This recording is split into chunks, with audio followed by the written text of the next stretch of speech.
Astra the Lonely Airplane by Julie Whitney, illustrated by Michelle Simpson.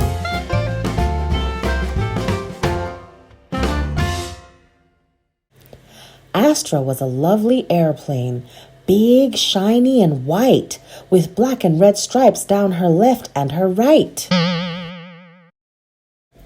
At 55 feet long and standing 22 feet tall, Astra could best be described as anything but small. She had two big, powerful engines and 55-foot wings. And flying super fast was her very favorite thing. At 600 miles per hour, she could climb to 45,000 feet. Yes, Astra was indeed one of the finest in the fleet. Inside, she had a big, soft couch and comfy leather seats, and a galley filled with soft drinks and yummy-tasting treats. She had a giant TV screen and a refrigerator, too. In fact, you could say she was a mini house that flew. She had a playful sense of humor and a smile for all she met. Everything you could ask for in a big luxury jet. The kind man who flew Astra was known as Captain Dan, one of the finest pilots in and over all the land. He washed and waxed Astra, filled her tires with air, fueled her tank up weekly, and gave her lots of care. Yes, Captain Dan and Astra made for a perfect team. Their life was very magical, or so, that is, it seemed. Until one day, Captain Dan came in without his usual smile. "Astra, I'm afraid you'll be sitting in your hangar for a while." He told his good friend Astra that she was being sold, and any plans for flying would now be put on hold. He said, "Keep your nose up, Astra, and try not to frown." But Astra couldn't help but feel a little glum and down. He promised to check in on her each and every week, and with that, a big tear dropped down Astra's shiny cheek. When Captain Dan left Astra, she felt very much alone, and Astra wondered whether she would ever again be flown. The days were long and the nights were cold. The snacks in her galley began to grow mold. Astra needed to fly and get a bit of fresh air. Being stuck inside her hangar was more than she could bear. As the weeks turned into months, Astra couldn't help but cry, wondering if, when the time came, she would remember how to fly. Her tires were flat and her battery was low. She sighed, "It doesn't matter. I have no place to go." Until one day, a man arrived, hoping to buy her. He looked Astra over and kicked at her flat tires. He scowled and said, "This plane is too old. And what is that strange smell?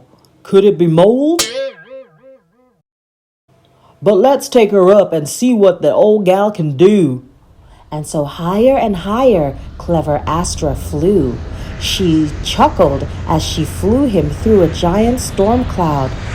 "This will teach him for being so rude and loud." As Astra tossed and turned, the man started to feel ill. He shouted, "Is there any way to make this plane hold steel?" He turned quite green as Astra made a very steep descent. She could hardly wait to rid herself of this ill-mannered gent. After Astra landed, the man crawled out on all fours, and Captain Dan escorted him out the hangar doors. Next, a man came by who was quite large and tall, and complained, "This plane may be a little too small." He climbed aboard Astra, which was no easy feat. His legs were so long he had to squeeze into his seat. He struggled with his seatbelt, which was far too short, as Astra took off with a chuckle and a snort. The man's head hit the ceiling and his arms hit the floor, and he shouted, "I don't think I can take any more."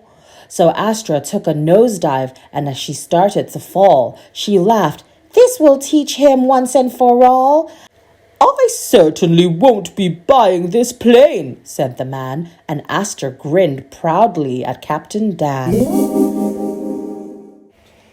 Next, in waltzed a well-dressed lady, perhaps a frequent flyer.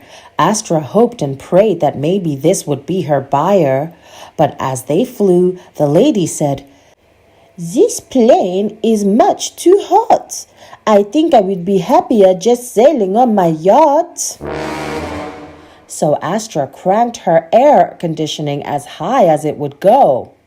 Then the lady put on her coat and gloves as the air began to blow. "This plane is too cold," the lady said, as Astra cranked her heat. And by the time they landed, the lady was red as a beet. As the lady strutted off, complaining she was hot, Astra began to worry that she never would be bought. There had to be someone out there who would want to buy her, who wouldn't just laugh as they kicked at her tires, or complain that she was too old or too small, or too cold or too hot, or about anything at all. Then Captain Dan said, "Here, let me fill up your tires. You just need to be patient. We will find the right buyer.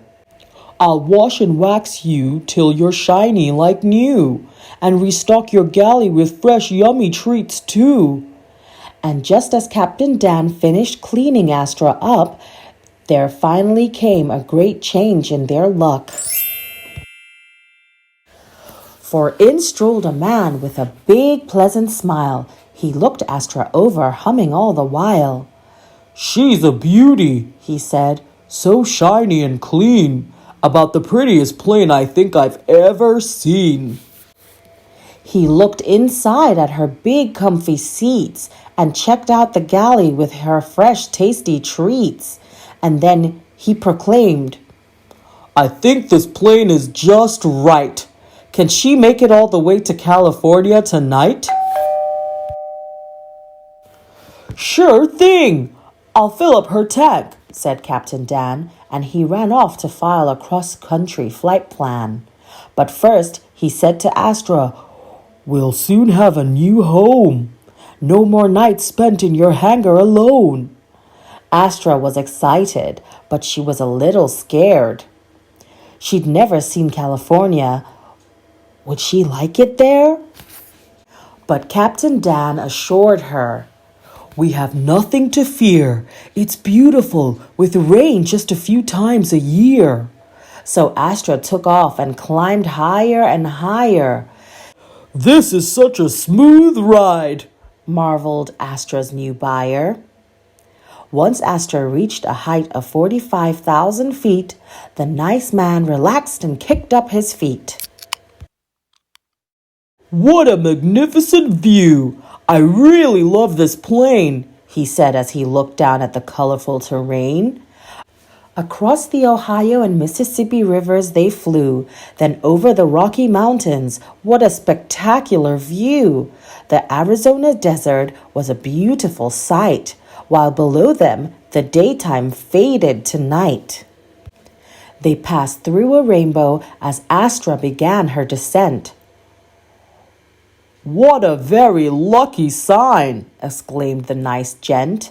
As she landed smoothly in the Golden State, Astra felt happy about her new fate. And although she was excited for what adventure lay ahead, she was also quite jet-lagged. It was almost time for bed.